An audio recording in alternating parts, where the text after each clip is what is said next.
किन खटारा बसों में सफर करके मेरी तो जान निकलती है। जाने कब क्या हो जाए। अच्छा काजल, मैं बच्चों को स्कूल पहुंचा कर ऑफिस। हिंदी भाषा की 1997 में बनी फिल्म है जिसका निर्देशन राजकुमार द्वारा किया गया है और मुख्य कलाकार अनिल कपूर, श्रीदेवी, उर्मिला मातोंडकर, कादर खान, फरीदा जलाल, जॉनी लीवर, परेश रावल, उपासना सिंह, सैयद जाफरी सहायक भूमिका में शामिल हैं, जबकि पूनम ढिल्लों का एक विशेष उपस्थिति दर्ज की है।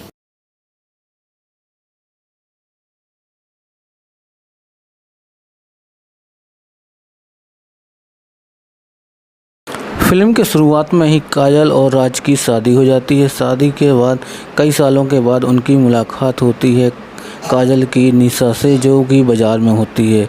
वह अपनी गाड़ी में बिठाती हैं और जाती हैं, तो काजल से पूछती हैं कि तुम्हारा कैसा चल रहा है। तो काजल ने बताती है हमारे पति बहुत बड़े बिजनेसमैन हैं और बहुत कई बंगले, कई गाड़ी उनके पास हैं। इस तरीके से बात करती हैं। तो वह कहती चल अपना बंगला दिखा मुझे।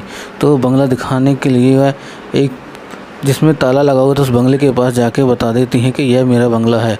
तो इस पे उनकी सहेली निशा कहती हैं ये आपका बंगला है। इसके बाद कहते हैं हाँ। तो वह कहते हैं निशा, काजल यह बंगला मेरा है। निशा की बात सुनकर काजल का पारा 440 के ऊपर निकल जाता है और सीधे चुपचाप अपने घर आ जाती है और गुस्से से अपने घर में जाके बैठ जाती है। उसके बाद नेक्स्ट कहानी स्टार्ट होती है। राज को एयरपोर्ट जाना पड़ता है, जहाँ पे सहानी की भतीजी आती है जो कि जानवी होती है। जानवी को लेने जाते हैं तो रास्ते में बहुत सारी बात होती है, जहाँ पे राज जानवी को रास्ते में छोड़ के भाग आता है और इसकी परवाह नहीं करता कि मालिक क्या बोलेगा।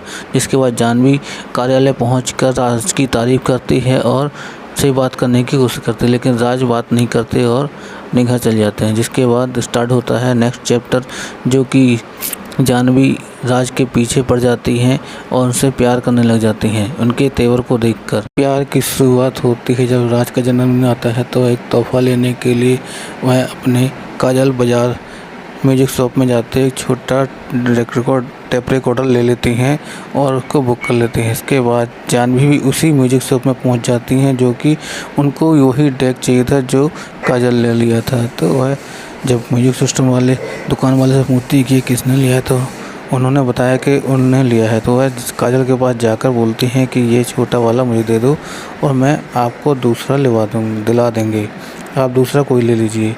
तो वह कहती नहीं मैं नहीं दूंगी, ये मेरे पति का फेवरेट है। तो वह मना कर देती हैं और नहीं देती हैं, लेकिन फिर जानवी उनको 10,000 वाला टेप रिकॉर्डर दिलवा देती हैं, जिससे काजल बहुत खुश होती है, उसको लेके चल जाती है। जानवी उसको लेके जाती हैं और तोहफे में राज को वह दे देती हैं और जन्मदिन का तोहफा बधाई देती हैं और टेप रिकॉर्डर दे देती हैं। जिसके बाद वह टेप लेके आते हैं घर। उसके बाद घर पे आते हैं तो उनकी बीवी दिखाती हैं बड़ा म्यूजिक सिस्टम कि एक पागल लड़की से मिली थी, वह छोटे टेप की जगह मेरे को बड़ा टेप दिला दिया है। जिसकी बात वह राज उनको दिखाते कि कहीं यही टेप तो था। तो ना बोले हाँ ये तो सही हो गया कि छोटे टीवी के साथ बड़ा टीवी फ्री मिल गया।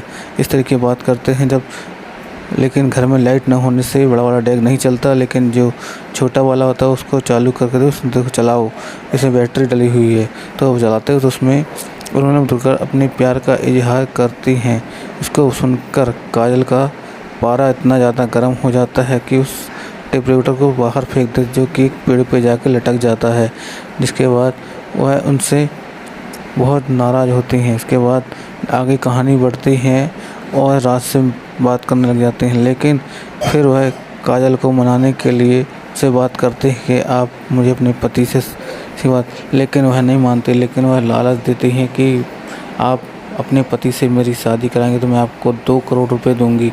जिसमें काजल के दिमाग में पागलपन का भूत रहता ही है और निशा की बातों का ख्याल को अब तक आता रहता है। सोचकर दूसरे दिन काजल जानवी से 2 करोड़ रुपए लेकर अपने पति की शादी उनसे करा देती हैं।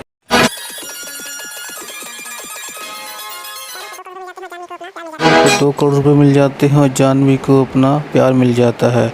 लेकिन इनकी खुशियाँ ज़्यादा दिन नहीं चलती, नोक-झोंक स्टार्ट हो जाती है। बच्चे जानवी को चाहने लग जाते हैं और राज भी जानवी को चाहने लग जाते हैं और काजल थोड़ी अकेली हो जाती हैं, क्योंकि उनको पैसों के चक्कर में इतना ज़्यादा हो जाता है। कहीं भी क्लबिंग सब कुछ करने लग जाती है, शॉपिंग में लग फंसी रहती हैं। मतलब राज और बच्चों को इस तरीके से छोड़ देती है जैसे उनका कोई है ही नहीं।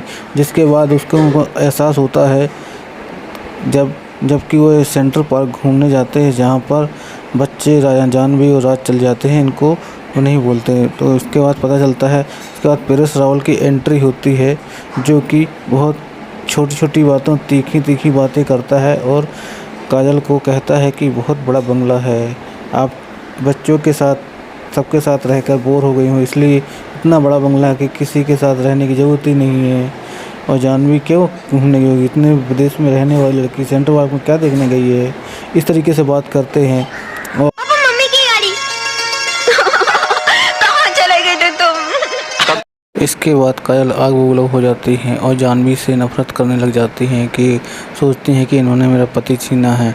इस तरीके से उनके दिमाग में फितूर चलने लग जाता है और इतनी ज़्यादा नाराज़गी होती है कि उनको पति को उनके कमरे में सोने तक नहीं देती और अपने कमरे में बुला के लाती हैं, बच्चों को बुला के। लेकिन काजल के सोने के बाद ही और सब लोग वहीं जानवी घर भाग जाते हैं। लेकिन काजल जाग के सब पता चल जाता है, लेकिन वह देखती हैं जब तक वह कमरे में घुस जाते हैं।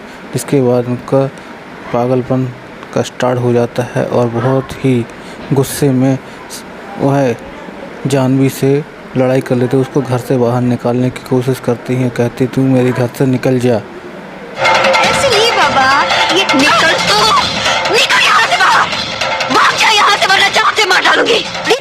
आपको नेक्स्ट पार्ट के लिए कमेंट करें, हम नेक्स्ट पार्ट जल्दी से अपलोड करेंगे और पूरी फिल्म के जरिए आपको बताएंगे किस तरीके से क्या हुआ। तो मिलते हैं नेक्स्ट वीडियो, तब तक के लिए धन्यवाद।